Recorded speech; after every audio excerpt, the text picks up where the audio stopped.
একের পর এক মানুষ উচ্ছৃঙ্খল হয়ে যাচ্ছে, মানুষ হিংস্র হয়ে যাচ্ছে, মানুষ পশুতে পরিণত হয়ে যাচ্ছে। সাধারণ কোনো কারণে, সামান্য কোনো কারণে মানুষকে পিটিয়ে হত্যা করতেছেন, ভাস্তা চাচাকে পিটিয়ে হত্যা করতেছেন, ভাই ভাইকে পিটিয়ে হত্যা করতেছেন, বাপ ছেলেকে পিটিয়ে হত্যা করতেছেন।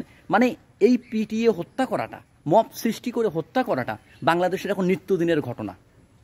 গাজীপুরে, টঙ্গীতে দিনে দুপুরে প্রকাশ্যে সাংবাদিককে কুপিয়ে হত্যা করা হলো এবং বাংলাদেশের আনাচে কানাচে প্রতিদিন এমন ঘটনা ঘটতেছেন। একটা জাতি প্রতিদিন মানে এইভাবে দিনের পর দিন ধ্বংসের দ্বার প্রান্তে যাচ্ছে। এই বাংলাদেশটা নৈরাজ্যের দেশে পরিণত হচ্ছে, একটা উচ্ছৃঙ্খল দেশে পরিণত হচ্ছে। এদিকে কারো কোনো খেয়াল নেই। রাজনৈতিক দলগুলো ব্যস্ত আছে তাদের নির্বাচনকে কেন্দ্র করে।